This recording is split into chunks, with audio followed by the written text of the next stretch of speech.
नमस्कार वैद्य जी। नमस्कार भाई साहब। वैद्य जी, आज किस विषय पे बात करेंगे हमारे दर्शकों के साथ आप? हम अपने दर्शकों के सामने बात करेंगे मेरे भारतवर्ष के अंदर कम से कम 20% औरतें ऐसी हैं जिनके बच्चादानी में क्या हो जाती है, रसोली हो जाती है। और रसोली होने के बाद कुछ समय के बाद डॉक्टर कैंसर इत्यादि बता देता है। उन लोगों को हम बार बार बताते हैं, कहते हैं अगर रसोली कहीं पर भी हो, एक तो उसका इलाज है, और बच्चादानी की रसोली हो तुरंत उसका इलाज है। और देश विदेश से लोग आते हैं, उनको हम बताते हैं, समझाते हैं, और रसोली हमेशा के लिए खत्म हो जाती है। और मैंने यहाँ तक देखा है दुनिया के डॉक्टरों के बारे में, जब वो बच्चादानी का ऑपरेशन करते हैं या बच्चादानी को निकाल देते हैं और फिर बाद में कहते हैं ना जी इसके अंदर कोई न कोई कमी रह गई है, दोबारा से ऑपरेशन करेंगे। मैं कहता हूँ न, बिना टच के मेरी देश की बेटी के ना तो हम हाथ लगाते और ना उससे पूछते। एक ही बात पूछते हैं, बहन देखना क्या आपको आराम है। अच्छा, इसके बारे में ये बताता हूँ, जिसको रसोली हो जाती है, जिसको कहते हैं पानी की रसोली, बहुत जल्दी कट जाती है। कई कहते हैं मांस की रसोली। कैसी भी रसोली है उसका अच्छा इलाज होता है। और इलाज होने के बाद मेरी देश की बेटियां बिल्कुल खुश हो जाते हैं और अपने दुख को ऐसे भूल जाती हैं। कैसे भूल जाती हैं ये बात मैं बता रहा हूँ। मेरी देश की बेटी, आपके आंचल में दूध है, आंखों में पानी है, आप देखकर खुश हो जाते हैं। कहते हैं कि ना तो इस व्यक्ति ने कोई ऑपरेशन की बात करी और ना ही कोई दूसरी बात करी। हम दवाई देते हैं और अच्छी तरह से रसोली कट जाती है। और कई बार हमने देखा है, कुछ औरतें कहती हैं मेरे तो एक बेटी है, और कई बार कहती हैं मैं एक इच्छा रखती हूँ, ये भगवान मुझे एक बेटा भी दे दे। जब उनका ऑपरेशन हो जाता है, सारी बच्चादानी बाहर निकाल दी जाती है, ट्यूबें जब बाहर निकाल जाती है, उनके कैसे बच्चा होगा। मेरे देशवासियों, ये बेटियों, तुम्हें पछताने की जरूरत नहीं। कहीं भी आपके शरीर में रसोली है और बच्चादानी के अंदर रसोली है, या बच्चादानी के मुंह पर कोई रसोली है, इसका सफल इलाज है। जैसे हम इसका 1 महीना लेते हैं, 1 महीने में हम कहते हैं बिल्कुल तंदुरुस्त हो जाती है।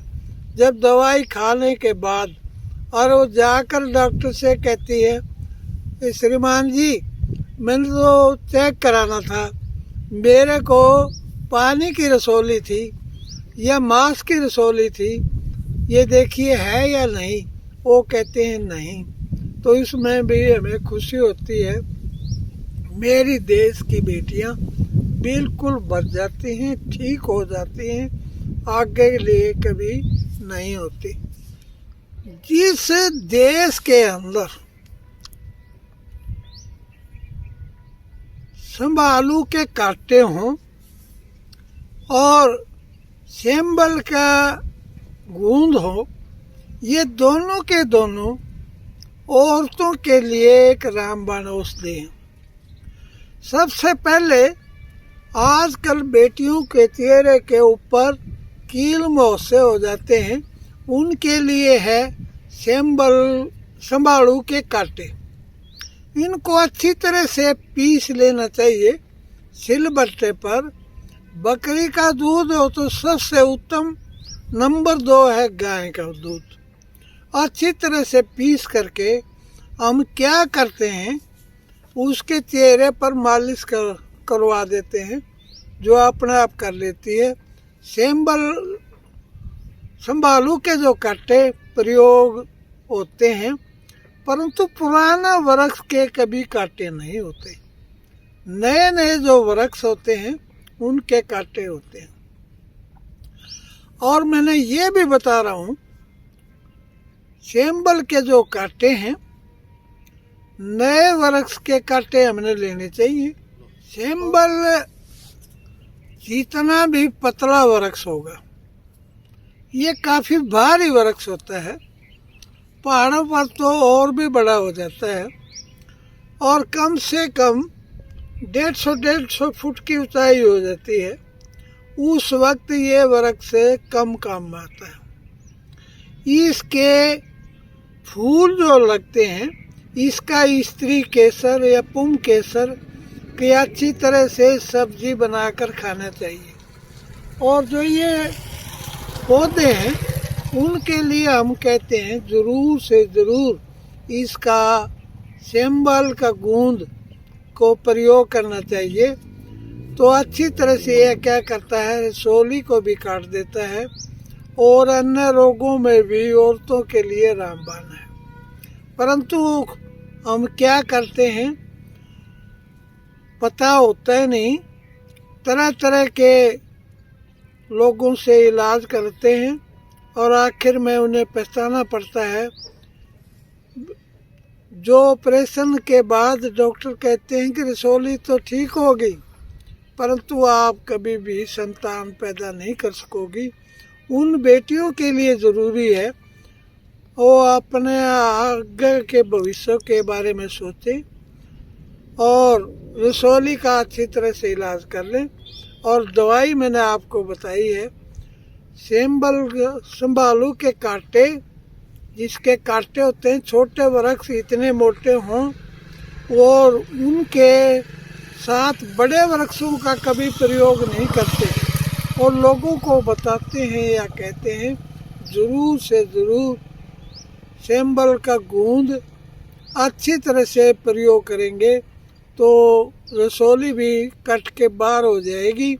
बिना पेन, बिना हाथ लगाए, बिना टच किए ही रसोली कट जाती है।